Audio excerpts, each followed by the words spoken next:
Bismillahirrahmanirrahim.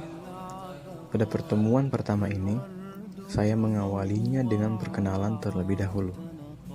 Pada pertemuan pertama ini, siswa yang hadir hanya berjumlah 2 orang karena yang lain terkendala hujan lebat. Kemudian saya membuka pembelajaran dengan membaca Al-Quran untuk menjadi kegiatan rutin setiap sebelum memulai pembelajaran, sekaligus memperbaiki bacaan mereka. Pembelajaran pertama yang saya berikan adalah materi fikih kelas 12 bab khilafah. Saya menjelaskan secara sederhana dan mengadakan tanya jawab. Kemudian diakhiri dengan mereka saling menyimpulkan materi yang telah saya ajarkan dan akan dilanjutkan pada pertemuan berikutnya. Pada pertemuan kedua ini telah ketambahan 3 siswa baru. Dan kemudian kami melakukan perkenalan kembali.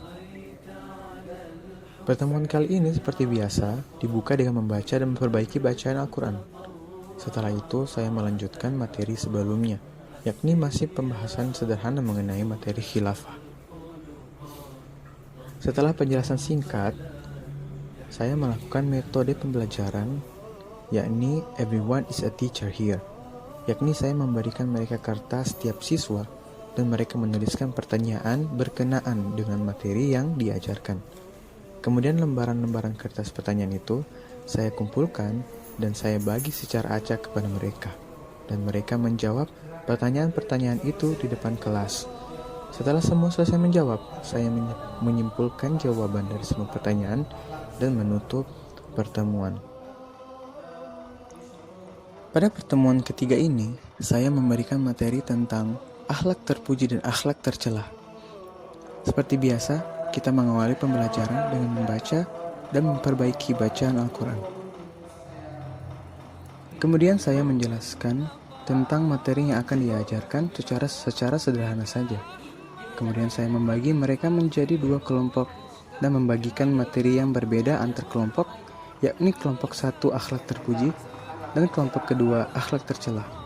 Kemudian saya memberikan mereka waktu untuk membuat resumen materi sekaligus mengeksplor atau menambah lagi materinya. Kemudian setelah selesai merangkum, tiap perwakilan kelompok mempresentasikan materinya dan memulai tanya jawab atau diskusi kelompok. Terlihat mereka sangat bersemangat dalam mengeluarkan pendapat. Tapi karena mengejar waktu, saya mempersingkat diskusi kelompok dengan melanjutkan pada kesimpulan tiap kelompok dan menutup pertemuan ketiga ini. Pada pertemuan keempat ini, saya memberikan materi tentang ayat Makkiyah dan ayat Madaniyah. Pada proses pemberian materi, saya menggunakan laptop dan menyuguhkan tayangan berupa penjelasan tentang ayat Makkiyah dan ayat Madaniyah.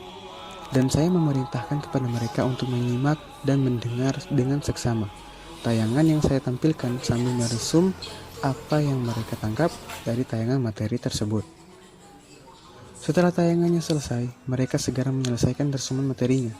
Setelah selesai, saya menambahkan sedikit dan membahas materi tadi bersama para siswa.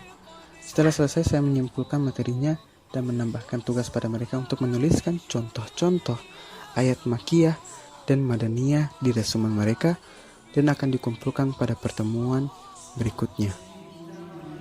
Akhirnya, kami tiba di pertemuan terakhir. Pada pertemuan ini seperti biasa dimulai dengan membaca Al-Quran. Hanya saja, bedanya pada pertemuan kelima ini saya mulai menilai bacaan Al-Quran mereka. Kemudian saya membawakan materi tentang keutamaan menghafal Al-Quran. Saya menjelaskan secara sederhana keutamaan dalam membaca dan menghafal Al-Quran pada mereka. جمال الوجود بذكر الإله وتصفو الحياة